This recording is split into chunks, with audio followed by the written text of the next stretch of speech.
Was orthodoxy something that was important to John Wesley? That's a pretty important question today in the light of all of the shifts and changes that are taking place in the life of the church. To what extent, if we claim to be Wesleyans, should we be orthodox? And is Wesley's understanding of orthodoxy normative for us today? Well, there are several things that can be said about that.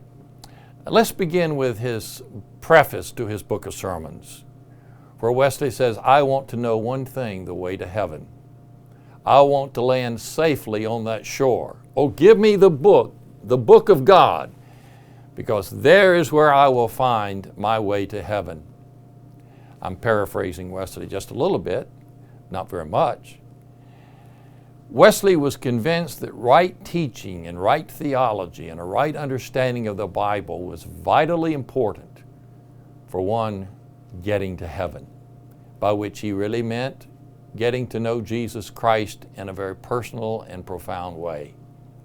Wesley never wavered on the importance of right ideas and right doctrine. They were always foremost in his thinking. And as an evangelist, as the leader of the Methodists, as the one who began the Arminian magazine in order to promote a right understanding not only of Methodism but of Holy Scripture, he was committed to the truth.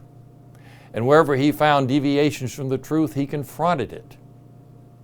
And yet at the same time, Wesley was a very generous and gracious man. He did not require everybody simply to agree with him.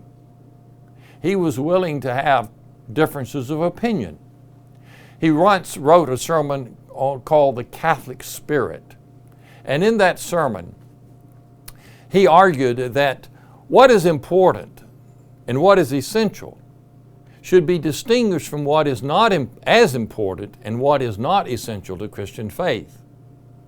Now, in terms of what is Catholic, and the word Catholic is a term that has a great history. It goes back into the 3rd century, and it was used to explain that there is within the life of the church a unanimity of opinion about what constitutes the true essence of Christianity. Later on, the word Catholic became connected with Roman Catholic because the church at Rome became the primary church and then established itself as the interpreter of Scripture. But the word Catholic, and that's the reason why in the Apostles' Creed we say we believe in the Holy Catholic Church.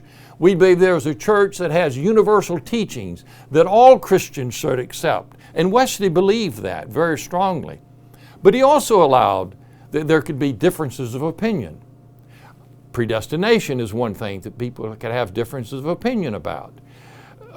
The type of church government, whether it be an Episcopal church or whether it be a congregational church, Wesley allowed that there could be differences of opinion about that. Those were not essential.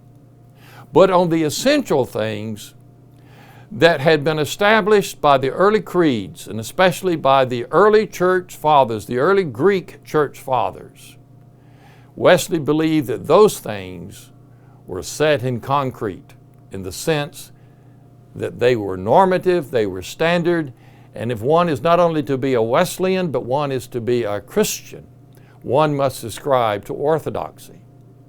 Now let me say a couple more things about that.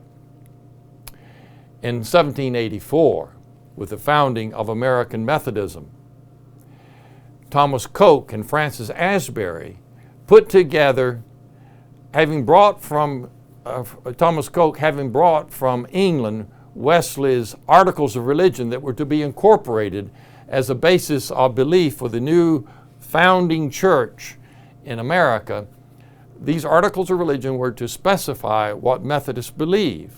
And Thomas Coke explained in that 1784 conference, and it's listed in the Book of Discipline subsequent to that when it was published, that the Articles of Religion were normative because they are what Christians believe across all denominations. And Methodists are not different than any other denomination in terms of the essentials of Christianity. But then that Book of Discipline, written by Thomas Coke, goes on to say, but then there are those distinctives of Methodism that are found in Wesley's sermons and the larger minutes, and that included even Fletcher's checks to antinomianism. These became the standards of what Methodists believe that is distinctly Methodist.